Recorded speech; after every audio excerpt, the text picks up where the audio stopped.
Sir జగన్కు ప్రతిపక్ష హోదా వైసీపీ వ్యూహం ఫలిస్తుందా? నిన్న మనం మాట్లాడాం కదా, చంద్రబాబు సవాలు, జగన్ సవాలు, ఇవన్నీ కూడా.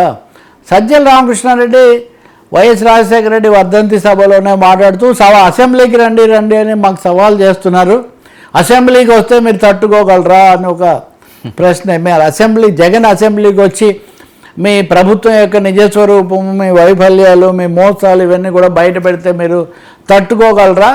మీరు తట్టుకోలేరు.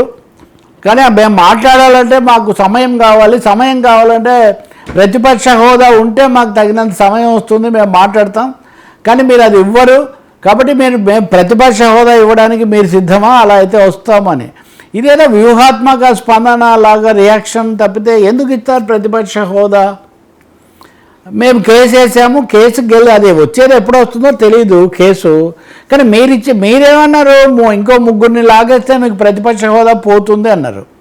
ఓకే, మీరు మంచోళ్ళు అయితే మీరు ముఖ్యమంత్రిగా ఉండి ఇదిగో ఈ రవేనాయనకు హోదా ఇస్తున్నాం, ఒక్కడే ఉన్నాను మీరు చెప్పొచ్చు, అది మీకు అవకాశం ఇస్తుంది రాజ్యాంగం. కానీ అంత సుహృద్భావం ఆంధ్రప్రదేశ్ రాజకీయాల్లో ఉందా? మీరు ఇంతకుముందు ప్రదర్శించారా? ఇప్పుడు ఉందా? కాబట్టి ఇదేదో ఎత్తుగడగా అనడం తప్పితే ప్రతిపక్ష హోదా ఇస్తే వస్తామంటే ఇవ్వరు కాబట్టి రాము, దాని సారాంశం ఏమంటే ఇవ్వరు కాబట్టి రాము అని ఆయన చాలా స్పష్టంగా చెప్తున్నారు అనమాట. మూడోదేమో సవాలుకు మేము సిద్ధంగా ఉన్నాము, మిమ్మల్ని చాలా తూర్పారా పట్టేస్తాము, మిమ్మల్ని చిల్చి చెండాడతాం అన్నట్టుగా మాట్లాడడం. జగన్ అక్కడ ప్రజలు పర్యటనలో అప్పుడు అలా మాట్లాడుతుంటే ఇక్కడ వాళ్ళ పార్టీ కూడా నెమ్మదిగా ఈ వ్యూహానికి అంటే దీని మీద స్పందించాలి. శాసనసభకి ఎందుకు పోవడం లేదు మీరు, మిమ్మల్ని ఉన్నంత వరకైనా అని అడుగుతున్నారు ప్రజలు. రైతుల సమస్యలు ఇవన్నీ వీధుల్లోనో మీడియాలోనో చెప్పడమే కానీ అసెంబ్లీలో మీరు ఎందుకు లేవనెత్తడం లేదు అనే ప్రశ్న ఇంకోటి కూడా వస్తుంది.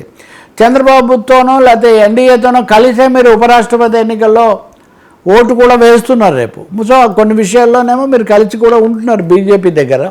మరి ఇటువంటి అప్పుడు ఎందుకు వైసీపీ ఒకటే అనే విమర్శ వస్తూ ఉంటే లేదు మాకు హోదా ఇస్తే మేము వచ్చి మాట్లాడతామని సజ్జల రామకృష్ణారెడ్డి చెప్పడం అన్నది ఒక ఎత్తుగడలాగా కనిపిస్తుంది, ఒక వ్యూహంలాగా కనిపిస్తుంది. కానీ ఎట్టి పరిస్థితుల్లో ఏదైతే మనకు సామెత ఉంది కదా, పిచ్చి అయితే కానీ పెళ్లి కుదరదు, పెళ్ళి అయితే కానీ పిచ్చి కుదరదు అన్నట్టుగా హోదా ఇస్తే కానీ రామని వాళ్ళు అంటారు.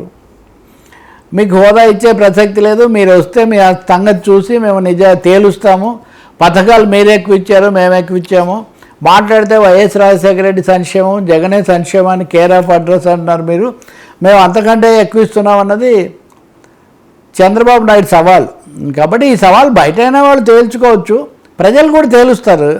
ఏదో ఎన్నికలో ఏవో వచ్చినప్పుడు వాళ్ళు చెప్తారు. కానీ ప్రతిపక్ష హోదా ఇవ్వలేదు, మాకేదో అన్యాయం చేశారు అని పదే పదే మాట్లాడితే మటుకు వైసీపీ ఒక విధంగా తన బలహీనతను తాను బయట పెట్టుకున్నట్టుగా అవుతుంది. ఎందుకు మీకు ప్రజలు ఇవ్వలేదు మేము కాదని వాళ్ళు చెప్తారు, ప్రజలు ఇవ్వండి మేము ఎలా ఇస్తాము అని. దాని మీద రాజ్యాంగంగా 2-3 రకాలు మాట్లాడారు. కానీ ఎక్కడ కూడా ఢిల్లీలో మటుకు ఒకసారి జరిగినట్టుగా ఉంది. నెంబర్ లేకుండా ప్రతిపక్ష హోదా ఇవ్వడం ఎట్లాగూ జరగదు.